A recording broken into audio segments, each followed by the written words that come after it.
minute since we've done any live reads. Okay.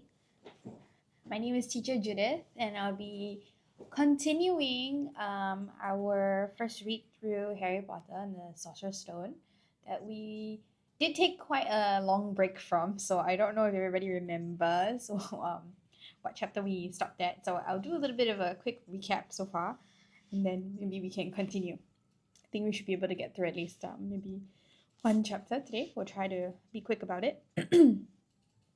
Okay. I know it's a sleepy afternoon today. It's been a bit rainy, so hopefully everybody's having a good day so far.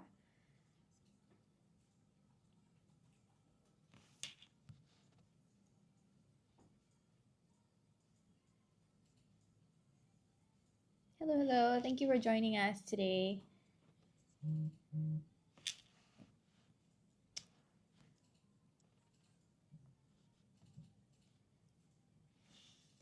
Okay, so let's dive in. Right, so I do believe we are in the middle of chapter 4, or towards the end of chapter 4. Okay, we've just figured out who Voldemort is, because Hagrid has just told Harry in the middle of the tavern.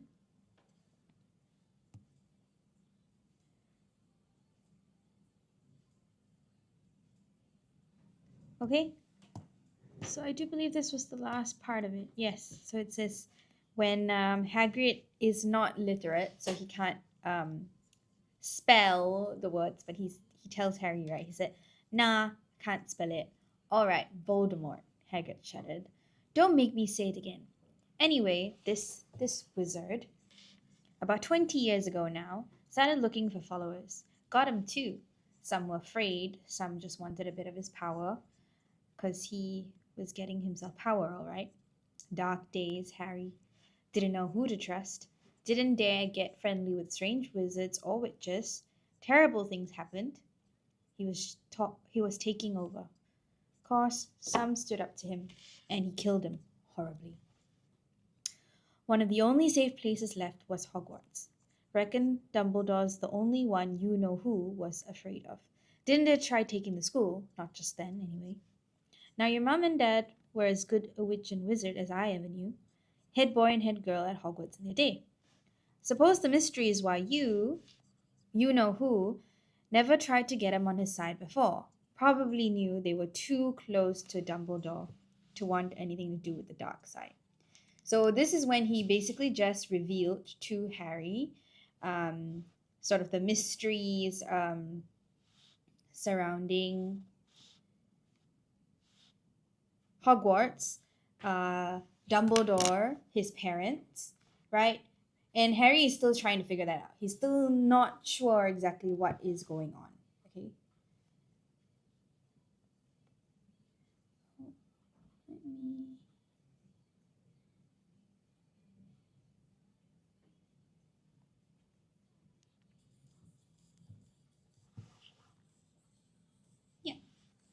Okay, so we're still trying to figure that out. He's still trying to explain to Harry really what is going on. Okay, so here he says, maybe he thought he could persuade him. Maybe he just wanted him out of the way. All anyone knows is he turned up in the village where you was all living on Halloween 10 years ago. You was just a year old. He came to your house and... Hagrid suddenly pulled out a very dirty, spotted handkerchief and blew his nose with a sound like a foghorn. A foghorn is basically, in these times, right, medieval times, they'll use these devices to be able to locate each other in literally foggy areas and when there's bad weather, things like that, right? So you'll be able to hear the horn even through all this bad visibility and locate each other based on the sound. Okay, so they are likening how loud his blowing of his nose is to a horn. Because I don't know about you, but sometimes when you blow your nose too hard, you sound like a trumpet. So it's probably in a similar vein. Okay, so also notice that all the dialogue that he is using, even when it's written in the book, it's actually got a lot of his character and his accent in it. So it says, "You was just a year old." So obviously this is not correct English, right? But again, because it's dialogue and it is in this narrative that is trying to show a lot of his character, it can be done. Okay, it's this is good to use in a hobby setting in when you're writing books.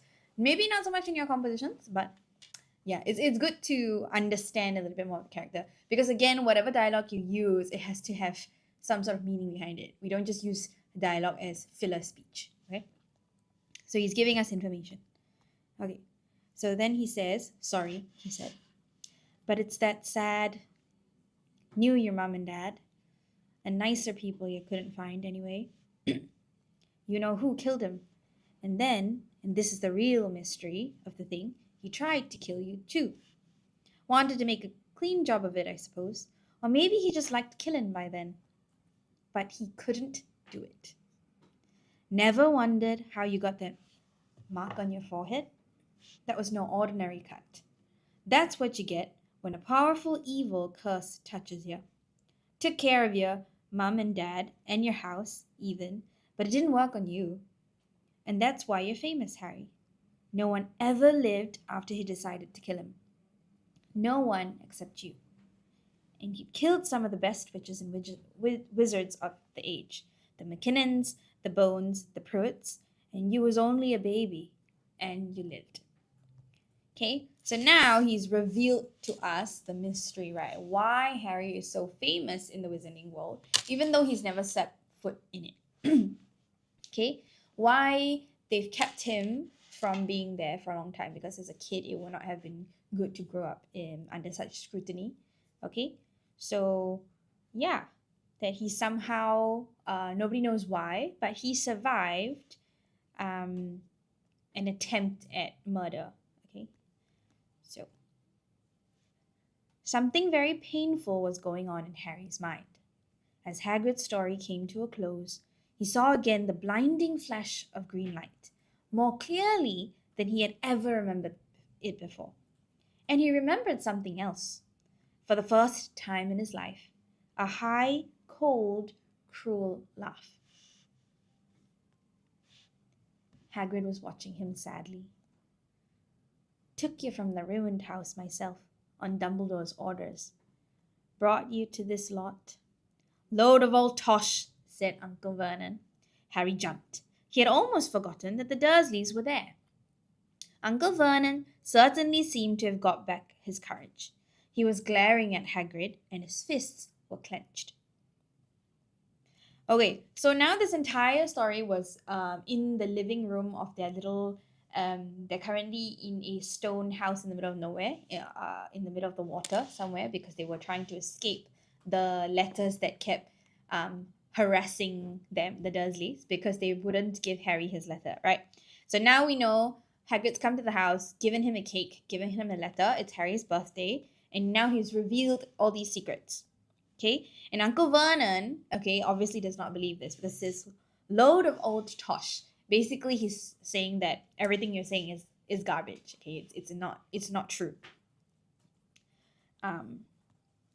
And Hagrid here is very sad because he had brought Harry from that house, right, from his entire family being murdered, okay, to his relatives to hopefully have a better life, but he did not, right? He's been living in the cupboard under the stairs, things like that. So, of course, Hagrid has a lot of reservations about this, okay? So now you listen here, boy, he snarled. I accept there's something strange about you. Probably a good beating wouldn't have cured. And as for all of this about your parents, well, they were weirdos. No denying it. And the world's better off without them, in my opinion. As for all they got, getting mixed up with these wizarding types, just what I expected. Always knew they'd come to a sticky end. So sticky end here is he's referring to a sort of getting into trouble to a really terrible degree. Okay, a sticky end. Yes, and obviously he's not being very gracious about that. He is clearly saying he does not care about Harry's parents, and they deserve to have been murdered, which is obviously not true, right? But at that moment, Hagrid leapt from the sofa and drew a battered pink umbrella from inside his coat. Pointing this at Uncle Vernon like a sword, he said, I'm warning you, Dursley. I'm warning you. One more word. In danger of being speared on the end of an umbrella by a bearded giant, Uncle Vernon's courage failed again. He flattened himself against the wall and fell silent. That's better, said Hagrid, breathing heavily and sitting back down on the sofa, which this time sagged right down to the floor. So a few pieces of information here, okay? So Hagrid was obviously really angry about what Vernon was saying, right? So he didn't just get up from the sofa, he leapt from the sofa. Very good expression to say that it was with urgency. He was so angry that he sprung up from the sofa, okay? So, okay? And he drew a battered pink umbrella, which is a very unusual thing, right? Especially if, let's say, you are trying to maybe beat someone up or intimidate them. An umbrella is maybe not so much the thing that you would actually bring with you. But he had one concealed inside his coat. And imagine how big his coat must be if it can conceal a huge umbrella. Not like those mini ones that we carry when it's raining, but like a full big pink umbrella, okay? And he pointed it at Uncle Vernon like a sword. So he likely meant it. Okay, we don't know exactly what the pink umbrella does, but he is quite serious about using it. Okay, and it was clearly enough to scare Dursley. Also remember the difference in stature. Okay, Hagrid he's half giant, so he's really, really tall. When he had come into the house, he had fit right into the door frame, right? And that was like maybe over 2 meters tall. So they call him this, right? By a bearded giant. That's how they describe him. Okay, and Uncle Vernon's courage failed again. And we know that Uncle Vernon is actually quite a big man as well.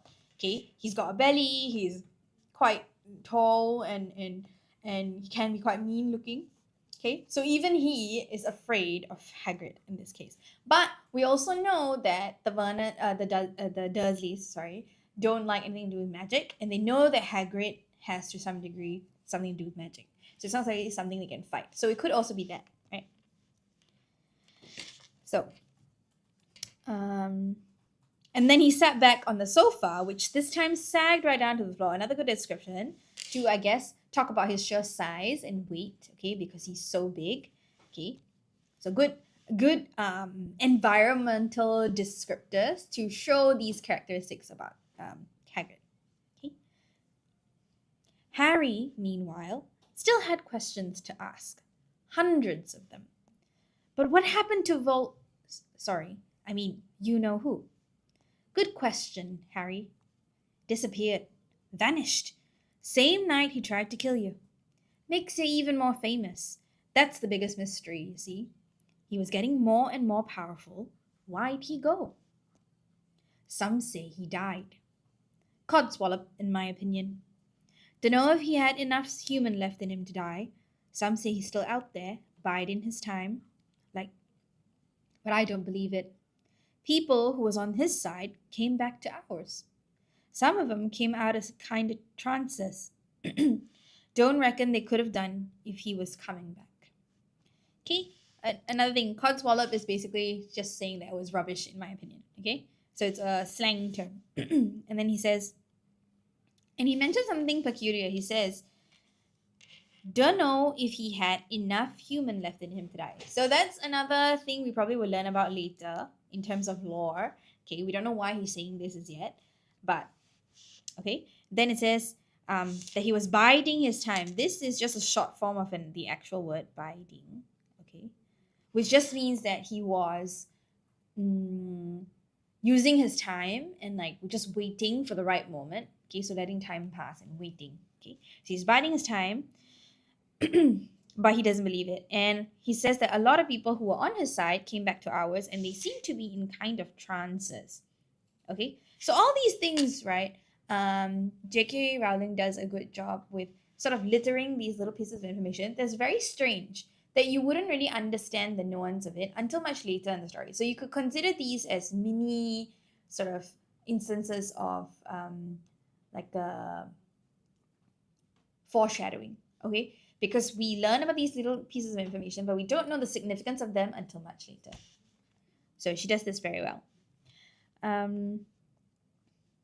don't reckon they could have done if he was coming back. So he thinks that he thinks that the people who came back to the good side could not have done so if Voldemort was really coming back.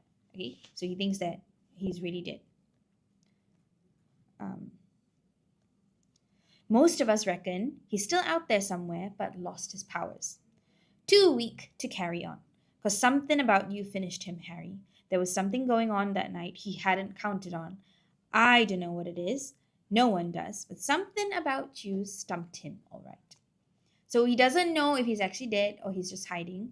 But they know that Harry is a very big piece to this puzzle. But even Harry doesn't know. So that's something that basically this sets the tone for Harry's entire journey up till the last book.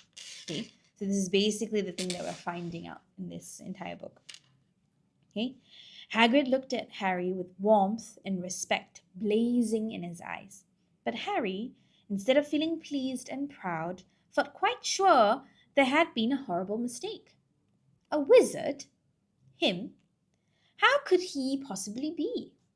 He'd spent his life being clouted by Dudley and bullied by Aunt Petunia, and Uncle Vernon, if he was really a wizard, why hadn't they been turned into warty toads every time they tried to lock him in his cupboard? If he'd once defeated the greatest sorcerer of the world, how come Dudley had always been able to kick him around like a football? Okay, so Harry has a lot of thoughts here. Okay, but before we get to that, I want to mention this part. So he says, Hagrid looked at Harry with warmth and respect blazing in his eyes. Very well put together expression. Okay, so usually when we use something blazed, right, it's usually in anger or passion, right? But here it's actually talking about admiration. Okay, that Hagrid was very admiring of Harry, that he was so young and he managed to do these things even without him knowing, but he managed to survive to this point. So he's just like, doesn't know what's going on with Harry, but he knows that it's something powerful. Okay. Yes. And then, of course, Harry is sort of going through this existential crisis of wondering how this could happen on one end, right? That he could basically defeat the greatest sorcerer, but at home, he's just a plaything to his family, okay, to be abused. So, Hagrid, he said quietly, I think you must have made a mistake. I don't think I can be a wizard. To his surprise, Hagrid chuckled. Not a wizard, eh? Never made things happen when you were scared or angry? Harry looked into the fire. Now he came to think about it, every odd thing that he had ever made his aunt and uncle furious with him had happened when he, Harry, had been upset or angry. Chased by Dudley's gang, he had somehow found himself out of their reach, dreading going to school with that ridiculous haircut. He'd managed to make it grow back, and the very last time Dudley had hit him, hadn't he got his revenge without even realizing he was doing it? Hadn't he set a boa constrictor on him? So this is referencing to earlier in the book when they had gone to the zoo and Harry had gone to the zoo with the Dursleys for Dudley's birthday, and he wasn't supposed to be there, but they had no choice because they couldn't get any other babysitter for him, so he was there, and he ended up releasing the boa constrictor after Dudley had pushed him, right? Okay. Harry looked back at Hagrid, smiling, and saw that Hagrid was positively beaming at him. See, said Hagrid, Harry Potter, not a wizard. You wait, you'll be right famous at Hogwarts. But Uncle Vernon wasn't going to give in without a fight. Haven't I told you he's not going? He hissed. He's going to Stonewall High, and he'll be grateful for it.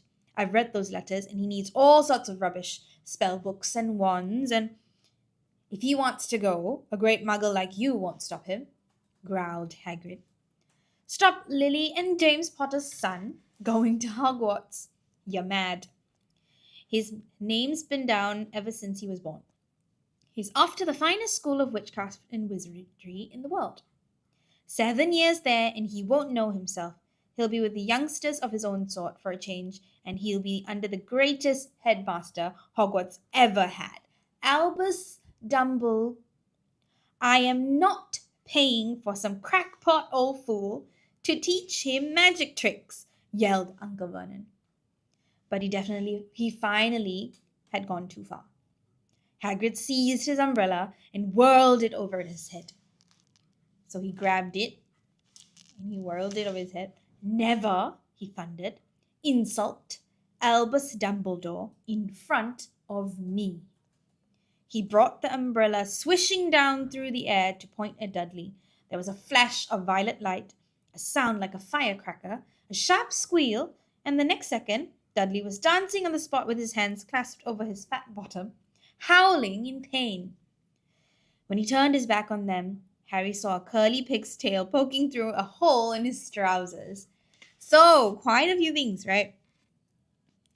So here, a few things, okay? So it actually says here when Harry looked into the fire, okay? He's sort of looking, not despondently, but sort of, well, not being here because he's reminiscing about all the things in his past and he's trying to figure out, is Hagrid saying something correct here? Is it, And he did. He came out with a bunch of different evidence, right? And he was like, oh, okay, actually, yes, a lot of weird things did happen. And that's when my aunt and uncle got really angry with me. Okay? And then Uncle Vernon is not having it. Okay? Also, I want you guys to notice here, okay, a lot of the use of very good dialogue text.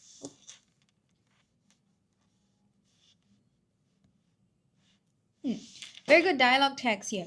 Like he hissed. The next one here as well. Okay. He thundered. Okay. Yelled Uncle Vernon is maybe quite common, but thundered is a good one. Hissed, snarled. They use this a lot because we don't want to just say he said or he shouted, right? How did he shout? Because sometimes said is a very neutral word. It doesn't tell you anything about how the person is saying it. Versus, we can use other better synonyms, or not synonyms, but other better descriptive words, like thundered. Thundered meaning he was angry and very loud. Okay, snarled meaning he literally said it in a very angry way. Hissed also in an angry way.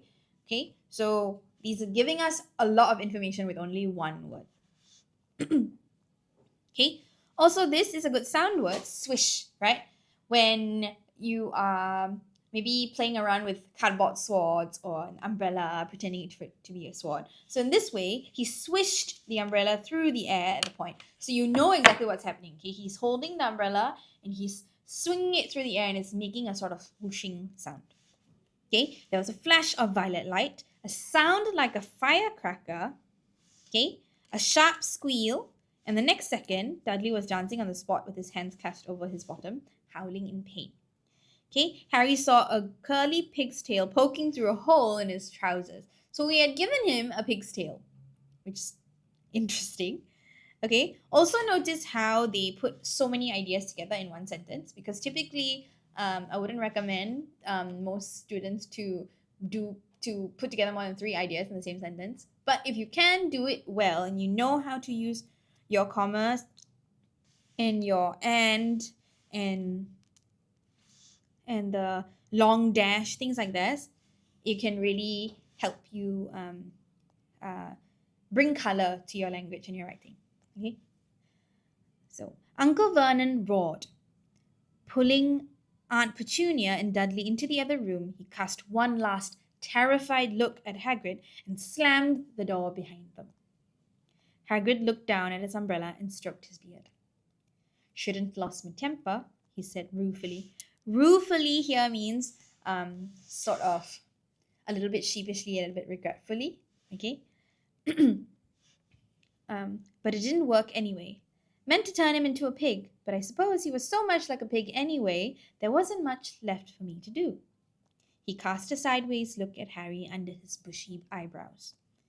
Be grateful if you didn't mention that to anyone at Hogwarts, he said. I'm not supposed to use magic, strictly speaking. I was allowed to do a bit to follow you on. Oh, I was allowed to do a bit to follow you and get your letters and stuff. One of the reasons I was so keen to take on the job. Why aren't you supposed to be doing magic? Asked Harry. Oh, well, I was at Hogwarts myself, but I got expelled, to tell you the truth, in my third year. They snapped me wand in half and everything.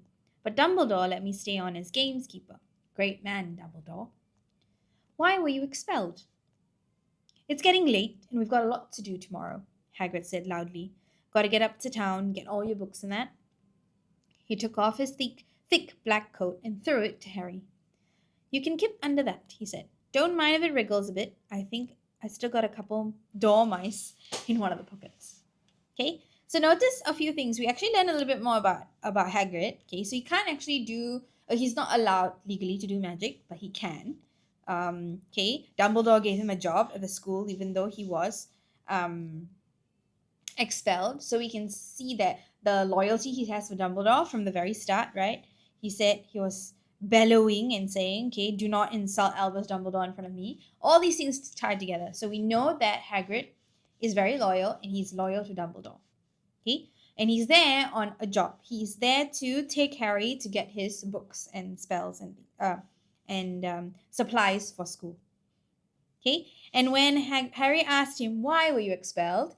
That was you've reached the line of how much information Hagrid's willing to give, because you haven't sort of built that affinity between each other yet, right? They don't know each other very well yet, so he's not going to give you this information.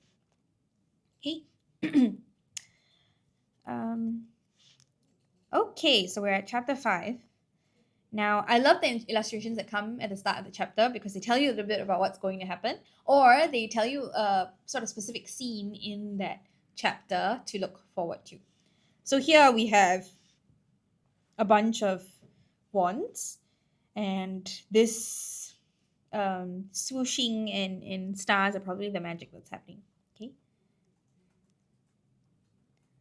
Also, hello again, everybody. Thank you for joining our live. My name is Teacher Judith. I'm just going through, or I'm about to go through chapter 5 of Harry Potter and the Sorcerer's Stone. Okay. So if you're joining us for your lunchtime, thank you for tuning in. I hope you're having a nice lunch. Okay, on this slightly gloomy Thursday afternoon.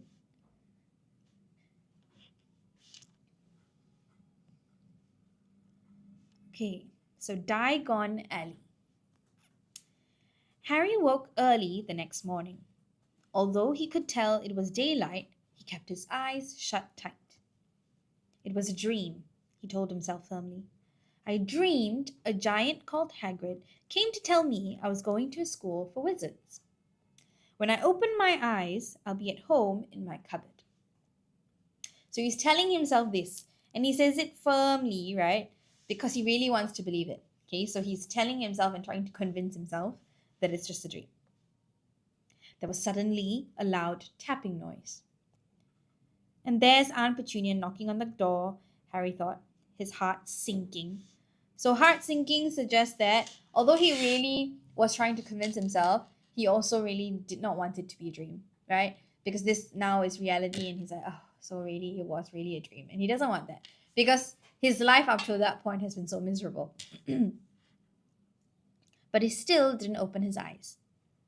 It had been such a good dream. So it says here, right?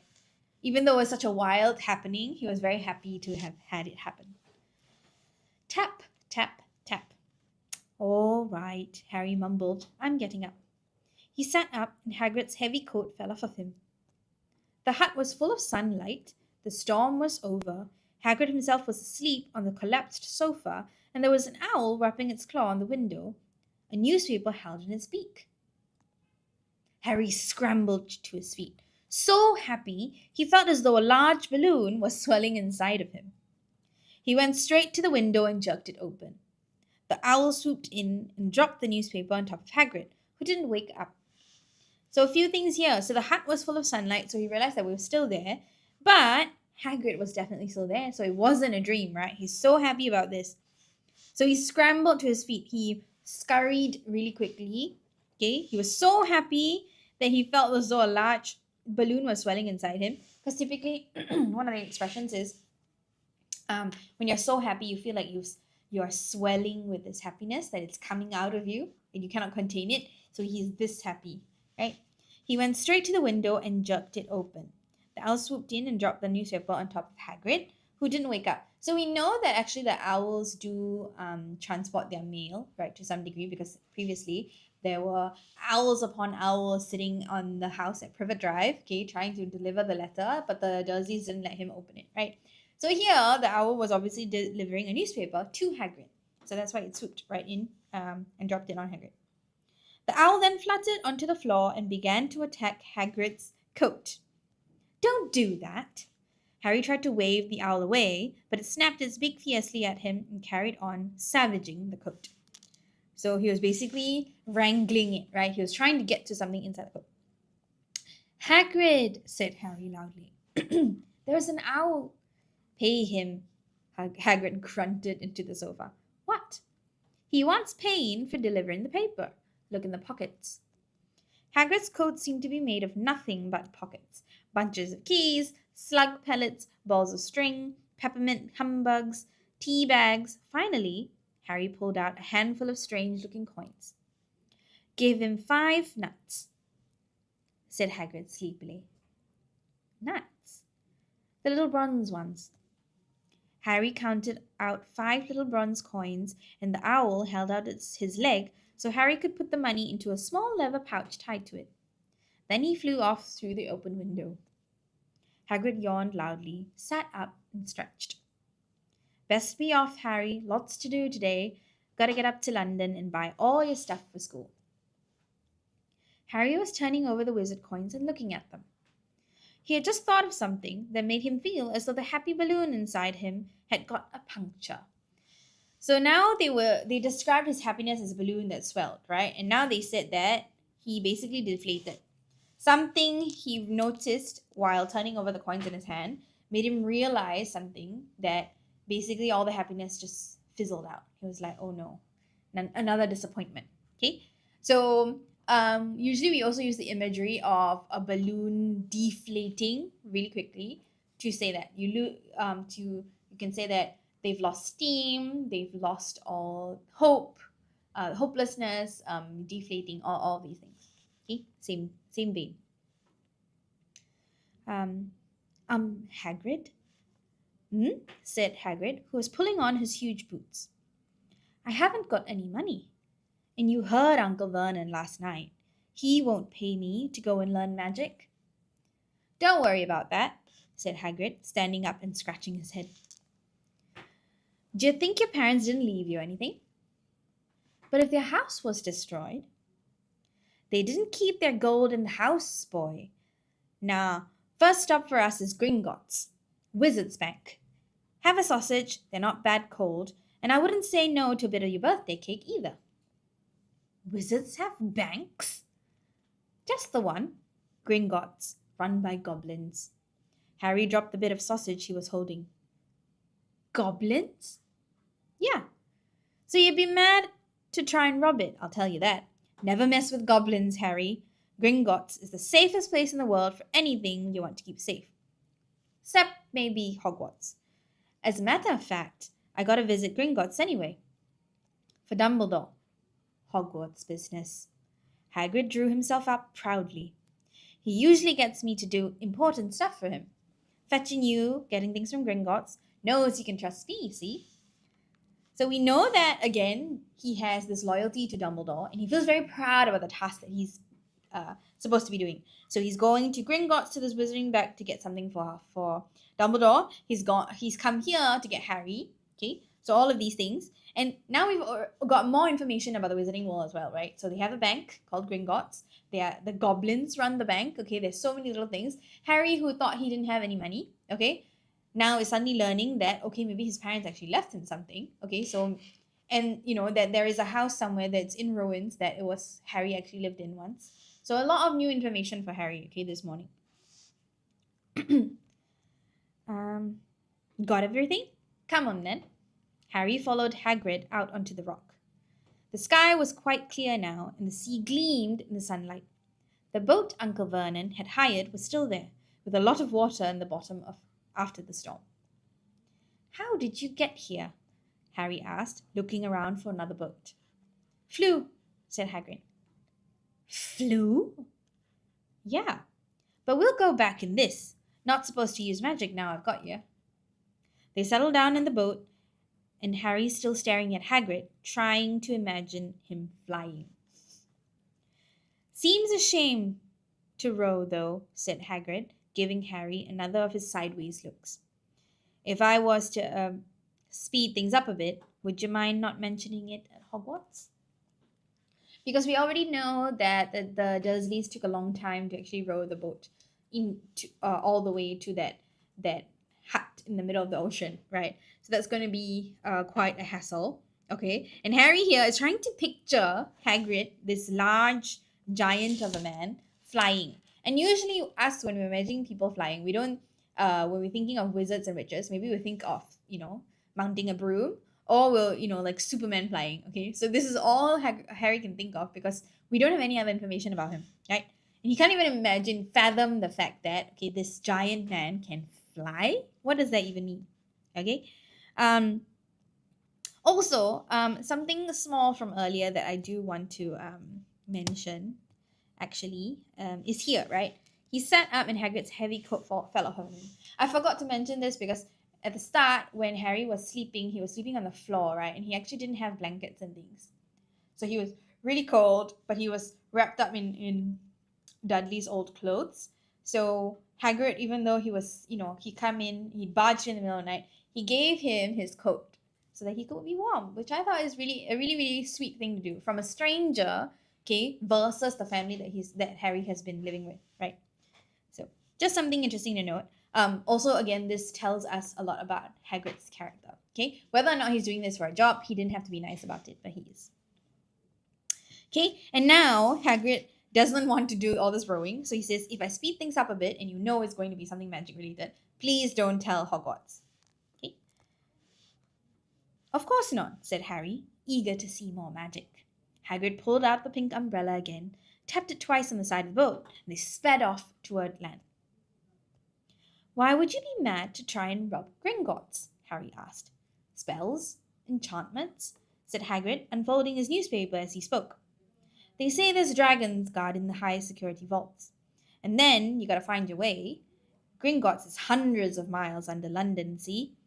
Deep under the underground. You'd die of hunger trying to get out, even if you did manage to get your hands on some. So here, he's saying, right, the underground here means the London Underground, which is talking about the subway system in London, okay? So, the train system, okay? And he's saying, right, because we know that Gringotts is a bank, okay? So when we think of, let's say, banks here in Singapore, okay, you're not thinking of things other than monetary things, right? Like money, gold, things like that could be in the bank, okay? Jewelry. This, he's saying that there are dragons in the bank. And the bank is not just a building, but it runs hundreds of miles under London. So kilometers and kilometers, okay, a huge space. Okay, so much so that you would die of hunger trying to get up because it's so big and it would take you that long, okay, to move around. And then he said, even if you didn't manage to get your hands on something, as in get your hands on something to steal, okay? And also notice that everything he's been saying from the previous page until now, he's doing it very nonchalantly. So he's saying, unfolding his newspaper as he spoke. So he's doing very mundane things, right? He's just moving about. He's unfolding his newspaper. He's putting on his boots. Okay, he's eating his sausage. So he's just having this conversation over regular, everyday things. Like it's the most normal thing in the world. Meanwhile, Harry, who is digesting his information, is like, hold on, this is crazy. This is mind-blowing information. And Hagrid's just like, oh, it's just another Thursday. Okay. Harry sat and thought about this while Hagrid read his newspaper, The Daily Prophet. Harry had learned from Uncle Vernon that people liked to be left alone when they did this, but it was very difficult. He'd never had so many questions in his life. Ministry of Magic messing things up as usual, Hagrid muttered, turning the page. There's a Ministry of Magic? Harry asked, before he could stop himself. Of course, said Hagrid. They wanted Dumbledore for minister, of course, but he'd never leave Hogwarts, so old Cornelius Fudge got the job. Bungler, if ever there was one. So he pelts Dumbledore with owls every morning, asking for advice. So here, he's actually saying that Cornelius Fudge is not a good fit to be the Minister of Magic. Okay? And so he keeps asking Dumbledore for advice all the time now that he has taken the job instead of Dumbledore. But what does the Ministry of Magic do? Well, their main job is to keep it from the muggles so there's still witches and wizards up and down the country. Why? Why? Blimey, Harry. Everyone be wanting magic solutions to their problems. Nah, we're best left alone. At this moment, the boat bumped gently into the harbour wall. Hagrid folded up his newspaper and they clambered up the stone steps onto the street. Clambered is a good way to talk about maybe moving in a not so graceful way. So in slightly clumsily, sort of. Okay, or when you have a lot of things to carry. Okay, so it's not as easy to move around. Okay, it's not easy. You can say he clambered up the stone steps onto the street. Okay, also notice other things. They don't just say then the boat arrived at the harbor. Okay, so it actually gives you more information there than that. At this moment, the boat bumped gently into the harbor wall because we know if you've ever been on boats before, because the water is sort of rocky, right? So even as you try to slow the boat to a stop, you're not actually just in a standstill because the water is still swaying the boat. So you can say it bumped gently because it was still rocking because of the ocean waves, and then they got up.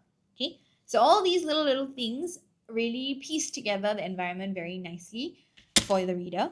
So those are things that you can definitely incorporate in your writing. Passers-by stared a lot at Hagrid as they walked through the little town to the station. Harry couldn't blame them.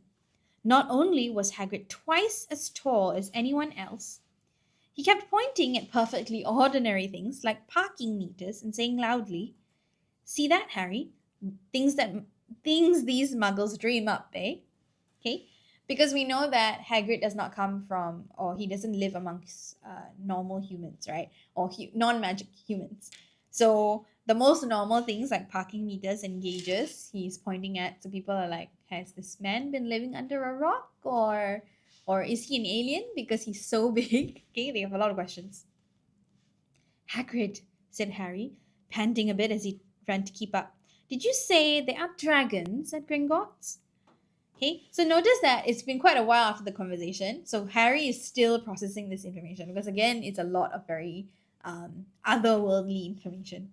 Okay, and also this panting a bit as he ran to keep up is because Hagrid is so tall, his stride is so long, right? So that for every one step Hagrid takes, Harry probably has to take maybe 4 steps. Okay, so he's trying his best to keep up. "Well, so they say," said Hagrid. "Crikey, I'd like a dragon." "You'd like one?" "Wanted one ever since I was a kid." Here we go. They had reached the station. There was a train to London in 5 minutes' time. Hagrid, who didn't understand muggle money, as he called it, gave the bills to Harry so he could buy their tickets. People stared more than ever on the train. Hagrid took up 2 seats and sat knitting what looked like a canary yellow circus tent. "Still got your letter, Harry?" he asked as he counted his stitches. Harry took the parchment envelope out of his pocket. "Good," said Hagrid. "There's a list there of everything you need." Harry unfolded a second piece of paper he hadn't noticed the night before. Okay, before we get there, okay, so a few things. Hagrid knows how to use this wizarding money, but he doesn't know how to use muggle money. Okay. He mentioned that he would like to have a dragon. Okay, not that, apparently that's not a scary thing to do. But personally, if I were Hagrid, I would also want a dragon. To be honest, I would love to see a dragon now, but I would probably not survive it, right? So here, Hagrid took up 2 seats and sat knitting. So this giant man, okay, who's very probably a little bit scary because he's so tall and intimidating. Okay, he has a huge beard and everything, booming voice, but he's sitting there knitting. He's knitting whatever it is.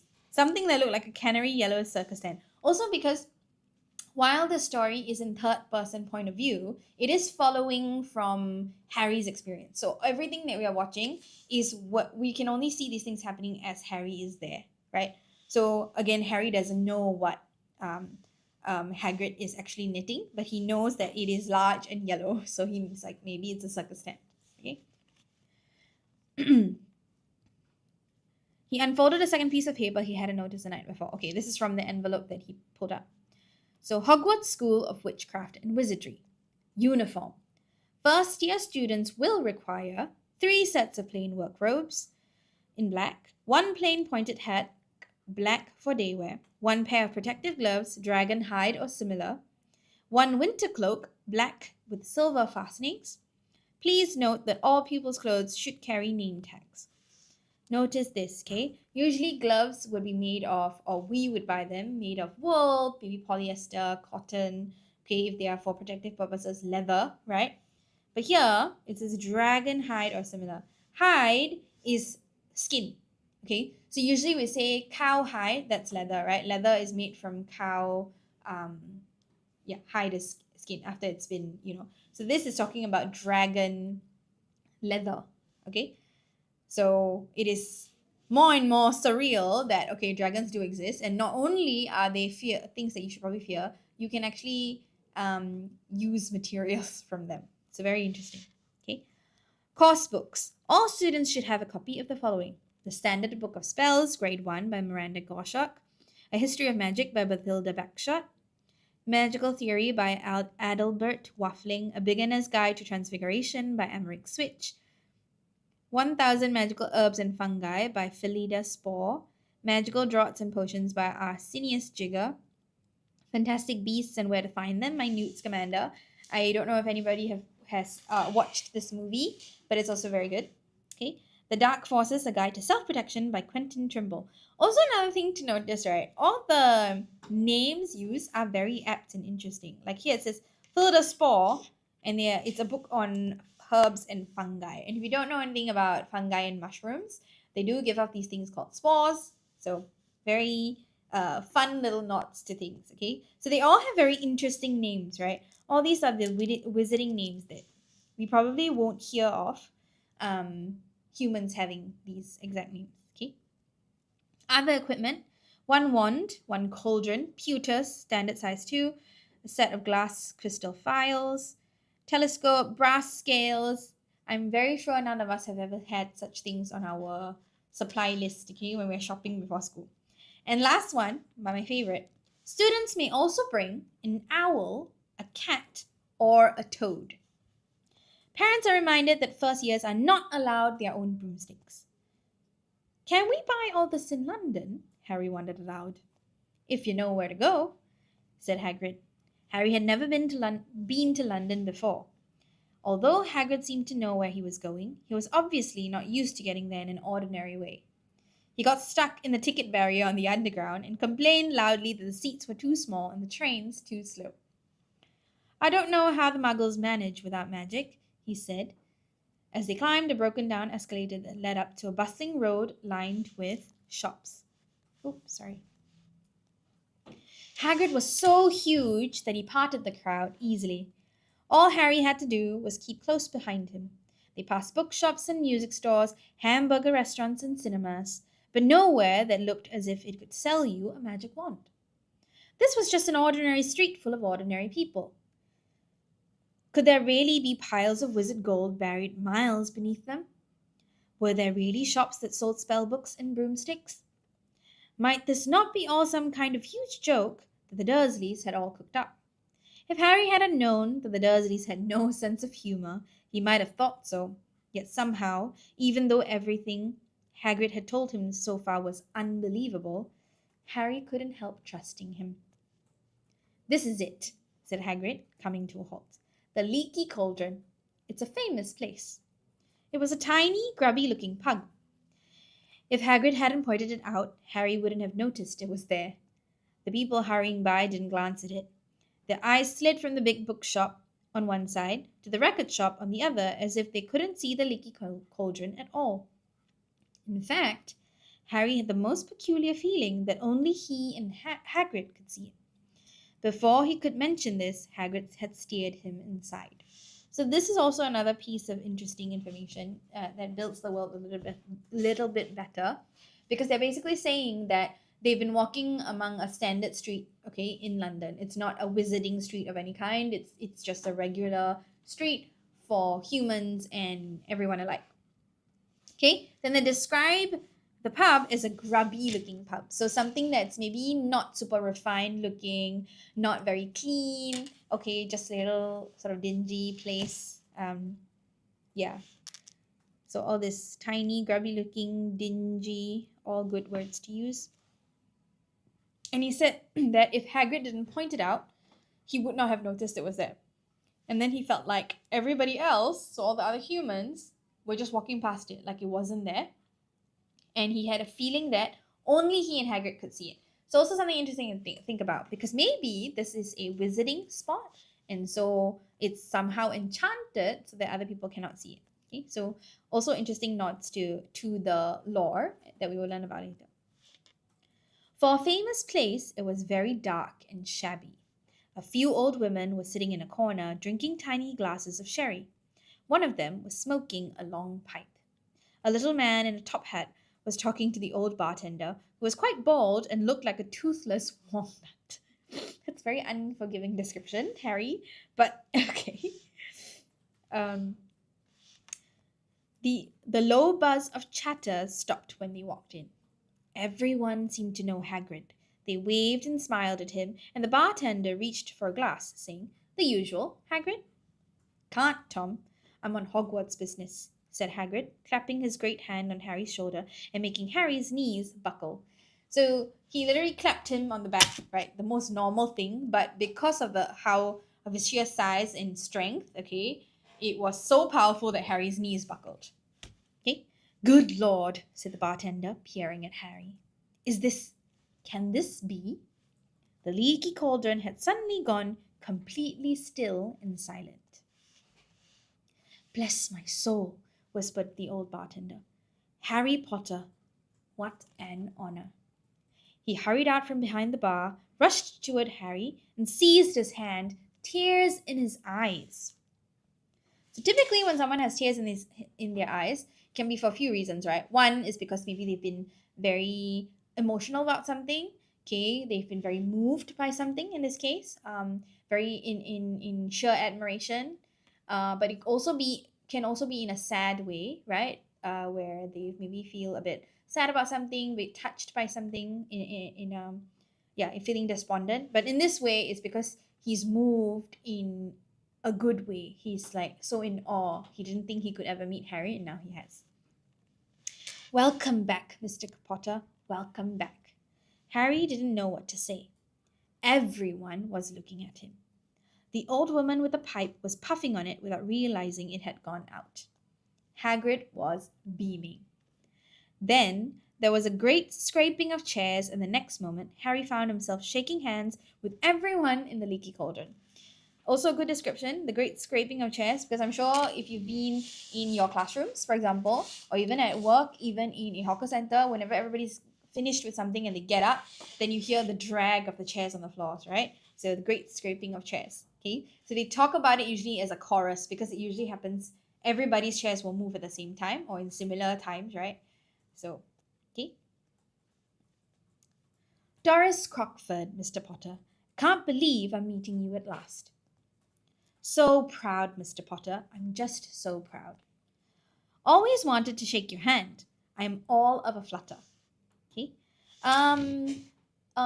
They actually use flutter in many expressions. So her heart fluttered, right? As in flutter as in like wings. But also I'm all of a flutter, or I have flutters and spasms all over me. It's like when they have a lot of intense feelings in the moment, like they are so pleasantly surprised and so they're very excited, or it can be also that they're very nervous, very anxious, or that they are so in a panic. Okay, so flutter can be used in many ways. It's quite neutral in this way. Okay, so it depends on the situation. "Delighted, Mr. Potter. Just can't tell you," Diggle's the name, "Daedalus Diggle." "I've seen you before," said Harry, as Daedalus Diggle's top hat fell off in his excitement. "You bowed to me once in a shop." "He remembers!" cried Daedalus Diggle, looking around at everyone. "Did you hear that? He remembers me." Harry shook hands again and again. Doris Crockford kept coming back for more. A pale young man made his way forward, very nervously. One of his eyes was twitching. Professor Quirrell, said Hagrid. Harry, Professor Quirrell will be one of your teachers at Hogwarts. Potter, stammered Professor Quirrell, grasping Harry's hand. Can't tell you how pleased I am to meet you. What sort of magic do you teach, Professor Quirrell? Defense against the dark arts, muttered Professor Quirrell, as though he'd rather not think about it. Not that you need it, eh, Potter? He laughed nervously. You'll be getting all your equipment, I suppose. I've got to pick up a new book on vampires myself. He looked terrified at the very thought. But the others wouldn't let Professor Quirrell keep Harry to himself. It took almost 10 minutes to get away from them all. At last, Hagrid managed to make himself heard over the babble. Babble is a good word to use when you're saying that there's a lot of chatter, okay, that you can't really focus on anything. So you can say that or you can say that, for example, someone is just waffling on, talking a lot, right? Waffling is another word. So they're talking about a lot of random things, okay? So they were babbling, they are waffling, there was boisterous chatter, all of these are in the same vein. Okay? Must get on, lots to buy. Come on, Harry. Doris Crockford shook Harry's hand one last time, and Hagrid led them through the bar and out into a small walled courtyard where there was nothing but a trash can and a few weeds. So interesting change in environment, right? First we go from a sort of bustling street, not really sure what's happening. Then we go into the Leaky Cauldron. Okay, it's silent at first because people notice Harry. And then everybody sort of in a chorus of those chairs scraping. They come up, they are bustling, they come to him and they talk to him and they're shaking his hand. Notice that Harry's never really been in these public spaces many times to begin with. Never been to the cauldron, the Leaky Cauldron pub before. But he's actually taking this very well in the sense that he's not really, or even if he's panicked, he doesn't sort of shy away from it. He's just letting everybody shake his hand, and he even goes so far as to say, "Hey, I remember you, Dallas Diggle. You smiled at me in a shop once." You know, it also speaks to Harry's character, where he's actually not this soft-spoken person. Okay, he actually is. He can be social in this way. He's just never really had the chance before. Okay, and then now they've moved from that very boisterous area, from all these people being so excited to see Harry. Now they've moved outside, right? So it says here, Hagrid led them through the bar and into a small walled courtyard. So we know that is a courtyard as in there's probably cobble and grass, but it's walled, okay? So it is encased. It's not an open courtyard where there was nothing but a trash can and a few weeds. So very plain, very small, okay? A very not memorable, I suppose, in this way, which is an interesting, again, very quiet compared to the previous space. So this, even though it's just a small thing, it is a very good transition piece. Okay, so it tells you that you're moving from a boisterous area where many things are happening into the next scene. Okay, and it's just like 2-3 sentences. So these are things that can be easily replicated. Okay, Hagrid grinned at Harry. Told you, didn't I? Told you was famous. Even Professor Quirrell was trembling to meet you. Mind you, he's usually trembling. This is a funny thing for Hagrid to say, because we know that Professor Quirrell, we only know maybe 3 things about him, right? 1, he's a professor at the Hogwarts School. He teaches defense against the dark arts. And 3, he stutters a lot. So this is why Hagrid is saying, mind you, that's why he's usually trembling, even though he is trembling to meet you in excitement. He's usually quite nervous and timid in this way. So we know that Professor Quirrell is a sort of timid person. Is he always that nervous? Oh yeah, poor bloke, brilliant mind. He was fine while he was studying out of books, but then he took a year off to get some first-hand experience. They say he met vampires in the Black Forest, and there was a bit of a nasty bit of trouble with a hag. Never been the same since. Scared of the students, scared of his own subject. Now, where's my umbrella? So again, we've learned more things about Professor Quirrell, and yes, he is very timid. He's been through a lot, so he's not timid for no reason. Vampires, hags.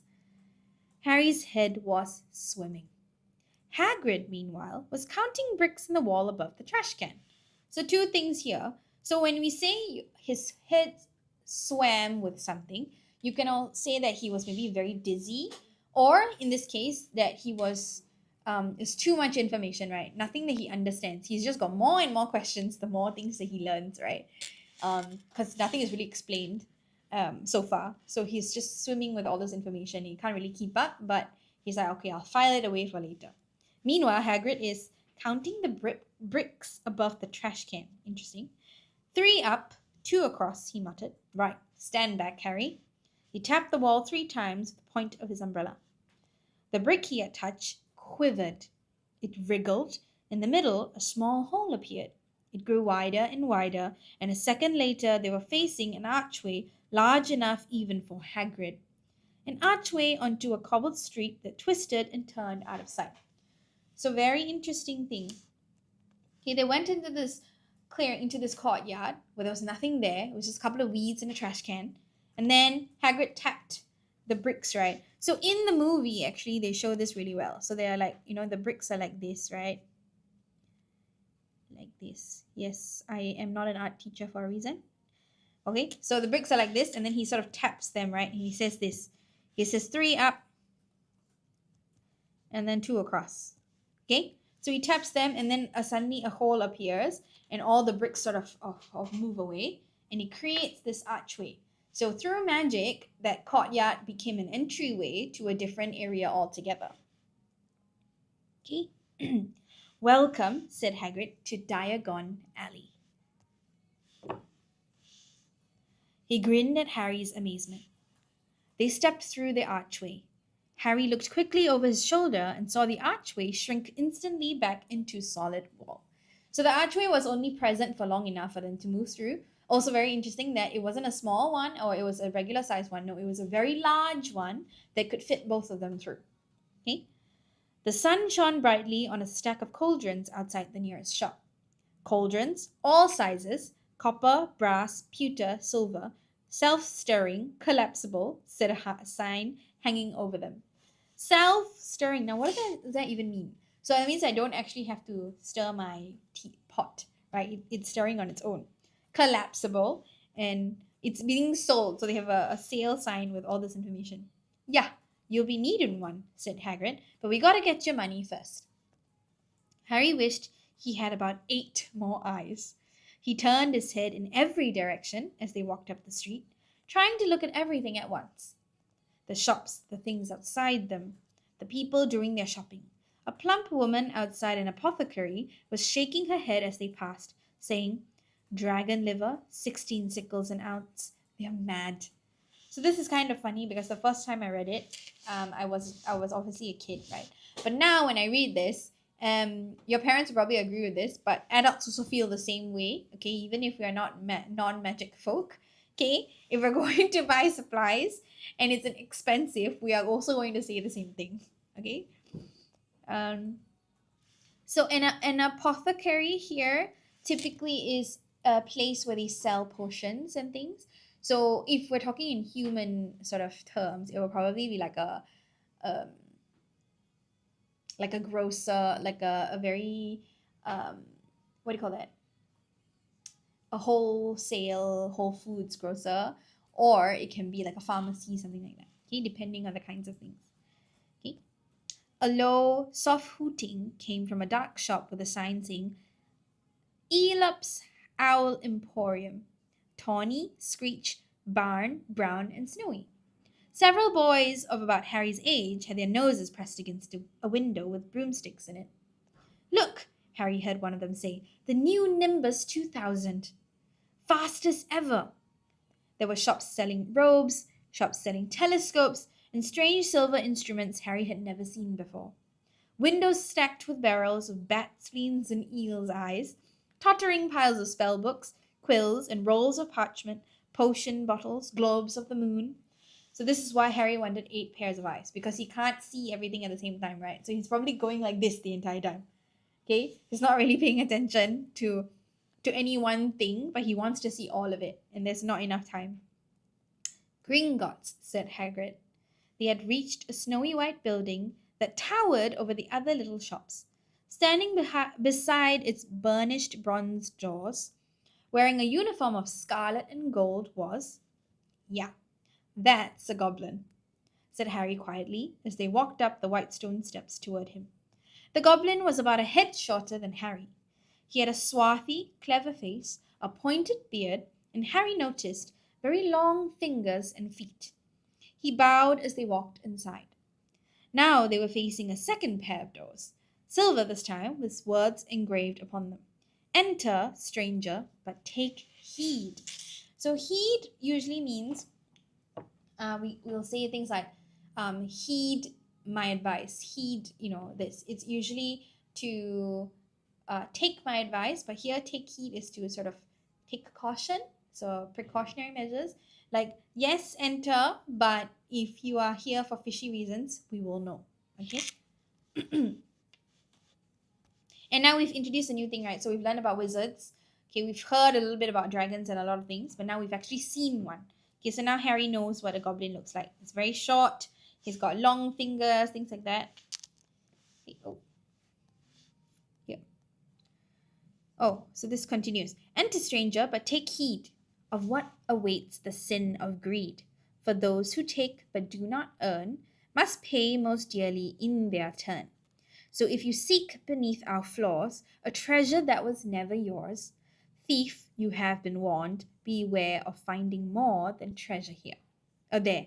Okay? So of what awaits the sin of greed. So they're talking about people who are wanting to steal things that are not theirs. Okay? So for those who take but do not earn, must pay most dearly in their turn. If you seek beneath our floors a treasure that was never yours. So if you try to steal from us that things that are not yours, thief, you have been warned, beware of finding more than treasure there. So this is a very straightforward, actually, warning, right? They're not going to take it lightly if you try to steal from them, essentially. Okay? So like I said, you'd be mad to try and rob it, said Hagrid. A pair of goblins bowed them through the silver doors, and they were in a vast marble hall. About 100 more goblins were sitting on high stools behind a long counter, scribbling in large ledgers, weighing coins in brass scales, examining precious stones through eyeglasses. There were too many doors to count leading off the hall, and yet more goblins were showing people in and out of these. Hagrid and Harry made for the counter. So this is another way to say that they made a beeline for the counter. They walked directly to the counter. So they made for the counter. They went in the direction of the counter. And many things here, right? So these are basically describing what is happening in that room. So this, although we are not interacting with these things, it gives life to the space, to the venue. Again, because this is a place that we have never been to before, so it's good for the reader to know, right? Morning, said Hagrid to a free goblin. We've come to take some money out of Mr. Harry Potter's safe. You have his key, sir.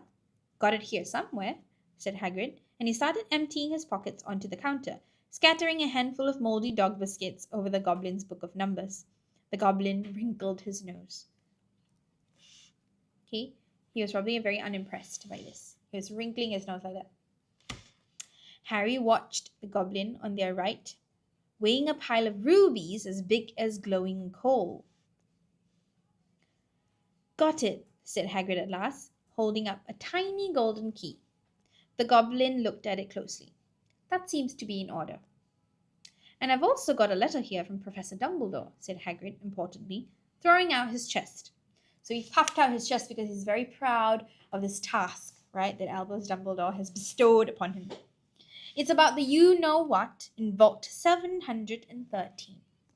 The goblin read the letter carefully.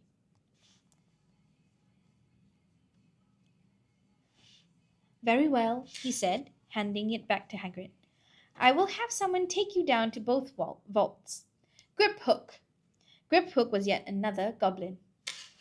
Once Hagrid had crammed all the dog biscuits back inside his pockets, he and Harry followed Griphook toward one of the doors leading off the hall. What's the you-know-what in Vault 713? Harry asked. Can't tell you that, said Hagrid mysteriously. Very secret. Hogwarts business. Dumbledore's trusted me. More'n my job's worth to tell you that. Griphook held the door open for them. This is him saying that that this job is so important that I cannot lose it, and therefore I cannot tell you about it. Okay, so this job is way more important than anything. Griphook held the door open for them. Harry, who had expected more marble, was surprised. So this is saying that the entire beginning hall, the entrance, not beginning hall, the entrance hall, sorry, that they've walked into with all the basically it's like when you go to the bank and there's the usually like 8 or 10 counters. There are people behind the counters, right? And we wait for our turn with a little number. But they're saying in this case, in Gringotts, it's very, very grand. Marble is a very expensive material. So if you go to someone's house and they have like broken marble flooring, for example, things like this, right? It's quite expensive. It's very prestigious to have. So if the entire giant Gringotts Bank Hall with 100+ goblins on the counters, which means it's a very vast hall, very large hall, is made of marble, you're expecting that this place is very rich, right? Very brings a lot of important clients, things like that. Okay, so he is still expecting this to be the case when they have gone wherever they are going. Okay, but he's surprised. They were in a narrow stone passageway lit with flaming torches. So now they've gone from this very expensive looking marble hall, this huge hall, into a little stone alleyway. So it's likely that it's stone and it's not been decorated, things like that. And they got flame torches. So when you're thinking of flame torches, you're thinking of the kind that is stuck to the wall like this. Okay, and then there's like a fire coming out of it. So when they're walking, right, and it's just lined with this type of structure. Okay, it sloped steeply downward, and there were little railway tracks on the floor. Griphook whistled, and a small cart came hurtling up the tracks toward them. Hurtling meaning that it came really quickly. Okay, and he summoned it with a whistle. Okay, and it was a very steep downward slope. They climbed in Hagrid with some difficulty and were off. At first, they just hurtled through a maze of twisting passages. Harry tried to remember left, right, right, left, middle fork, right, left, but it was impossible. The rattling cart seemed to know its own way because Griphook wasn't steering. So they're all in the cart, and this cart is moving them, so it's enchanted also. Harry's eyes stung as the cold air rushed past them, but he kept them wide open. Once he thought he saw a burst of fire at the end of the passage and twisted around to see if it was a dragon. But too late. They plunged even deeper, passing an underground lake where huge stalactites and stalagmites grew from the ceiling and floor. Interesting. Okay, so a few things, right? There was a huge burst of fire. So first of all, we're thinking of a bank. Why would there be a need for fire? When we think about Hagrid's conversation from earlier about having dragons, okay? And this place is so big that there's an underground lake that they passed by. So imagine having an entire water body. You can notice they didn't say like a swimming pool or a pond, okay? They said a lake. A lake is usually a few kilometers long. It's quite large. So this place is really, really big, okay? And they've got certain types of flora and fauna, okay, inside this area. I never know, Harry called to Hagrid over the noise of the cart. What's the difference between a stalagmite and a stalactite? Stalagmite's got an M in it, said Hagrid. And don't ask me questions just now. I think I'm going to be sick. So notice that Hagrid also doesn't know what it is, okay? And because the cart is so winding, it's basically like a huge a small roller coaster, okay, that he's going to be sick. He did look very green, and when the cart stopped at last beside a small door in the passage wall, Hagrid got out and had to lean against the wall to stop his knees from trembling. Hagrid is a huge man again, okay? So even his knees were trembling. So that tells us that this ride, okay, this means to get there was not a simple one. Griphook unlocked the door. A lot of green smoke came billowing out, and as it cleared, Harry gasped. Inside were mounds of gold coins, columns of silver, heaps of little bronze knuts. Okay, billowing is a word that we use often, right? When we say that smoke was billowing out of a burning building, things like this, okay? So the smoke came billowing out of the room. All yours, smiled Hagrid. All Harry's. It was incredible. The Dursleys couldn't have known about this, or they'd have had it from him faster than blinking. How often had they complained how much Harry cost them to keep? And all the time there had been a small fortune belonging to him buried deep under London. So this entire thing that they've discovered is all Harry's. It's inheritance, right? Because his parents has passed away, so it was all belonging to Harry now. Hagrid helped Harry pile some of it into a bag. The gold ones are galleons, he explained. 17 silver sickles to a galleon and 29 knuts to a sickle. It's easy enough, right? That should be enough for a couple of terms. We'll keep the rest safe for you, he turned to Griphook. Vault 713 now, please, and can we go more slowly? Okay, so he actually gives you the conversion rate. So we say, like, let's say it's 10 cents to a dollar, right? 10 cents make up a dollar. So it's saying here that 17 silver sickles make 1 galleon and 29 knuts to a sickle. So very, very interesting. They have wizarding money. 1 speed only, said Griphook. They were going even deeper now and gathering at speed. The air became colder and colder as they hurtled tight around the corners. They went rattling over an underground ravine, and Harry leaned over the side to try to see what was down at the dark bottom. But Hagrid groaned and pulled him back by the scruff of his neck. So the scruff of his neck is literally, if you see sometimes videos or if you see cats, right, they sometimes carry their kittens by the scruff of their neck, right, which is this part, okay, so the back of the neck. So this is what he was grasped back like this by his neck, okay. And another underground ravine is another water body, okay, in this giant place. It basically seems like it's a huge cave somewhere. Okay, and they are still, even though they've gone so deep, okay, he's trying very hard to figure out what's right at the bottom, and he still can't see. It's extremely dark. Okay, Vault 713 had no keyhole. Stand back, said Griphook importantly. He stroked the door gently with one of his long fingers, and it simply melted away. If anyone but a Gringotts goblin tried that, they'd be sucked through the door and trapped in there, said Griphook. How often do you check to see if anyone's inside? Harry asked. About once every 10 years, said Griphook with a rather nasty grin. So this also speaks to what they were saying about sometimes you might just starve in there or die, right? Because it's so big, nobody's going to look for you, first of all. Something really extraordinary had to be inside this top security vault. Harry was sure, and he leaned forward eagerly, expecting to see fabulous jewels at the very least. But at first he thought it was empty. Then he noticed a grubby little package wrapped up in brown paper lying on the floor. Hagrid picked it up and tucked it deep inside his coat. Harry longed to know what it was, but knew better than to ask. Come on, back in this infernal cart, and don't talk to me on the way back. It's best if I keep my mouth shut, said Hagrid. So infernal is in he's saying this terrible, this blasphemous cart because he does not like it. Okay, it's been making him sick and he does not want anything to do with it, but he has no choice because it's the only way out. One wild cart ride later, they stood blinking in the sunlight outside Gringotts. Harry didn't know where to run first now that he had a bag full of money.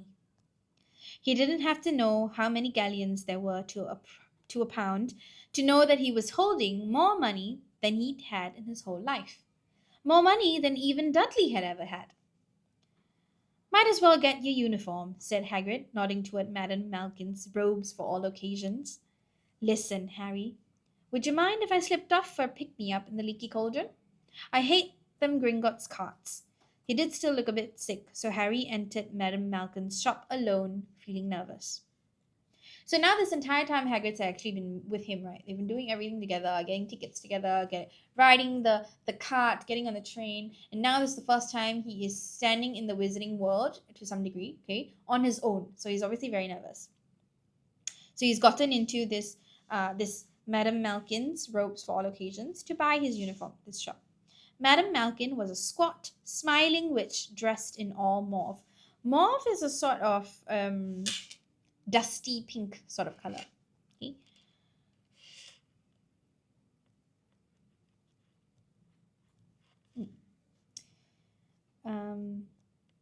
Hogwarts, dear, she said when Harry started to speak. Got the lot here. Another young man being fitted up just now, in fact. In the back of the shop, a boy with a pale, pointed face was standing on a footstool while a second witch pinned up his long black robes. Madame Malkin stood Harry on a stool next to him, slipped a long robe over his head, and began to pin it to the right length. Hello, said the boy. Hogwarts too? Yes, said Harry. My father's next door buying my books, and my mother's up the street looking at ones, said the boy.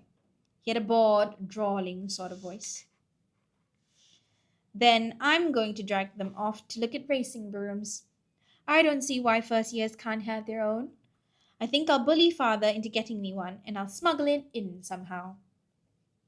Harry was strongly reminded of Dudley, because now he's really despises all these children who are very spoiled, right?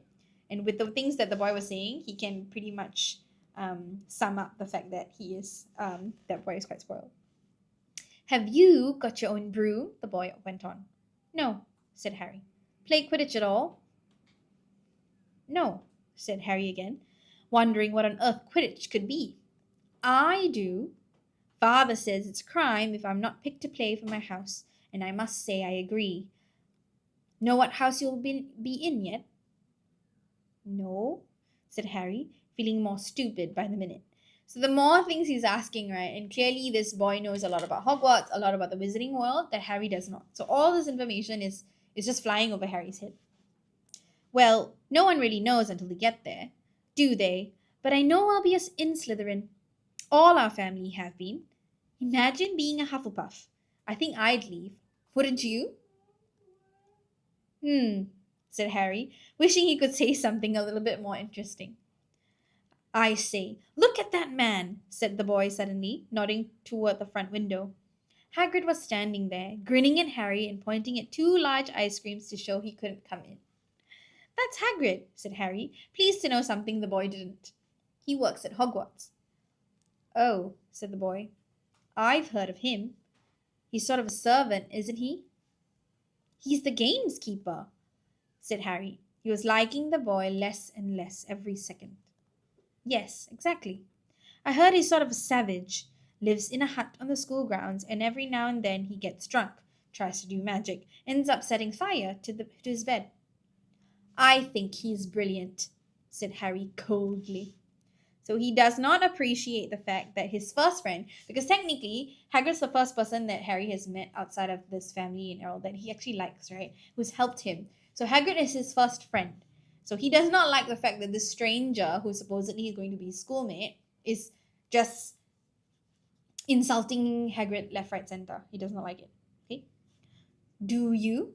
Said the boy with a slight sneer. So now the boy is also cluing into the fact that, okay, Harry and I are very, very different. And maybe I should be looking down on you also. Why is he with you? Where are your parents? They're dead, said Harry shortly.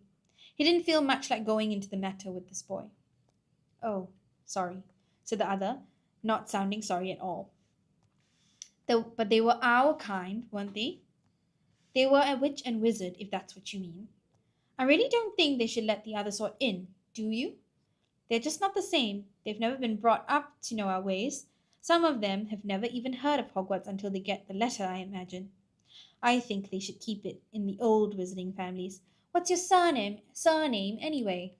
So notice that he's talking about this, right? And he's saying it in a sort of like, so the other kind. So we know that there are some people who are not fully magical, which is interesting in Harry's case because Harry is a wizard fully because his father and his mother were both witch and wizard.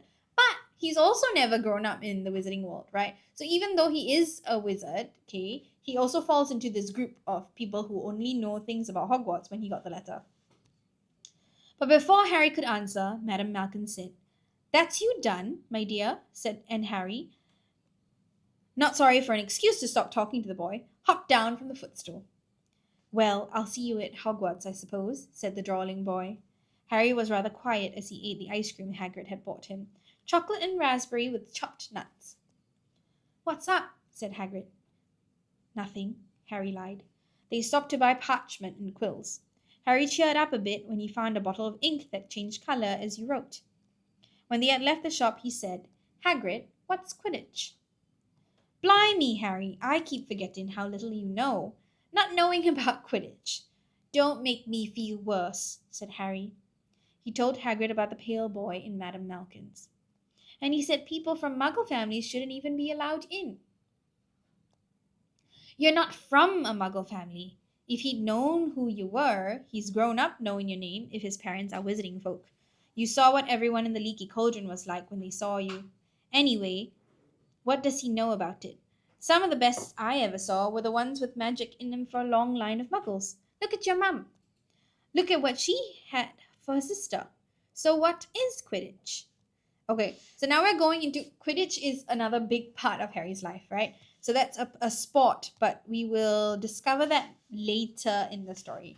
It is 1:30, so I will sorry let you all go. But we have sort of delved half into Harry's shopping journey before he goes to Hogwarts, so that was going to be quite fun. I will continue the story next week, next Thursday, same time at 12 o'clock. So if you can join us next week, please do. Okay, thank you so much for joining us so far. Yeah, if you enjoy this, then please definitely come back. We do lives every day. There will also be live streams later for different past year papers that my other colleagues will also do. Okay, so thank you so much for joining me. My name is Teacher Judith. Thank you. I'll see you next week.